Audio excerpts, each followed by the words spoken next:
Today on Forbes, a Bitcoin miner promised to help a Texas town. It went bankrupt instead. Now it's pivoting to AI. 3 years ago, one of the world's largest Bitcoin miners offered a lifeline to the town of Denton, Texas, a community burdened with tens of millions of dollars in debt. The miner, Core Scientific, wanted to build a data center in the city.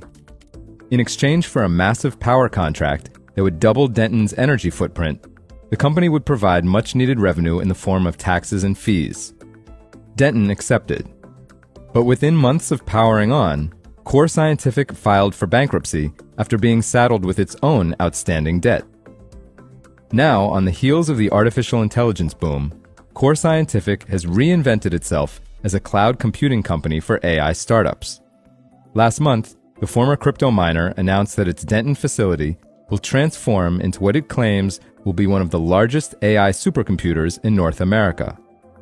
It received a green light from Denton's local government to increase its previously 297 megawatt power agreement by another 100 megawatts, enough to run nearly 400,000 homes, a capacity larger than Elon Musk's so-called Colossus supercomputer in Memphis, Tennessee. Many industrial Bitcoin miners have pivoted their operations to AI in hopes of boosting revenue streams after a volatile 2022 market downturn known as the so-called crypto winter. Companies like Core Scientific, Hut 8, BitDeer, and TeraWulf have all retrofitted data centers to accommodate racks of high-end chips needed to train AI models.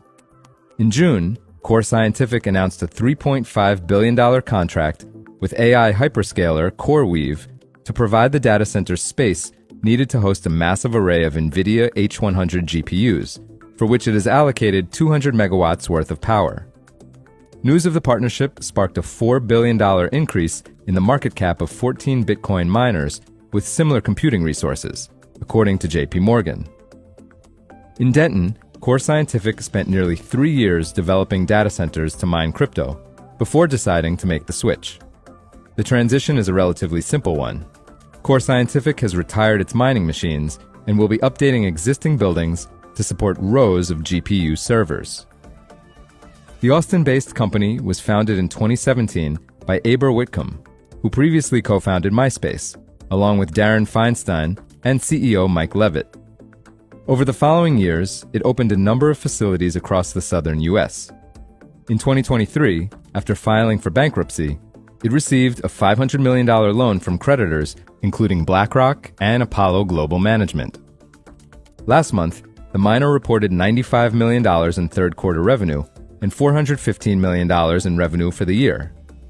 It currently operates 9 data centers in Alabama, Georgia, Kentucky, North Carolina, North Dakota, and Texas. Core Scientific was drawn to Denton because of its abundance of electricity and cheap real estate.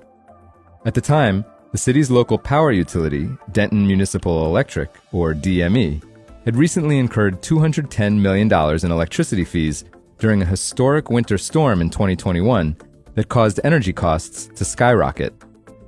When Core Scientific proposed building its data center in town, a project that would supposedly deliver the utility up to $8 million a year in revenue, DME was $140 million in debt.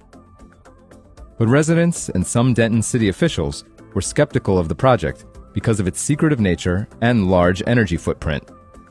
Core Scientific did not initially disclose its identity to the public, and one city council member who voted against the proposal called it a, quote, deal with the devil, as BuzzFeed News previously reported. Another council member said, quote, we don't need to allow an unidentified company to use our city's infrastructure to increase greenhouse gas emissions for the sole purpose of turning a profit. But they ultimately supported the project after DME convinced them that Core Scientific would shoulder 100% of the risk. For full coverage, check out Sarah Emerson's piece on Forbes.com. This is Kieran Meadows from Forbes. Thanks for tuning in.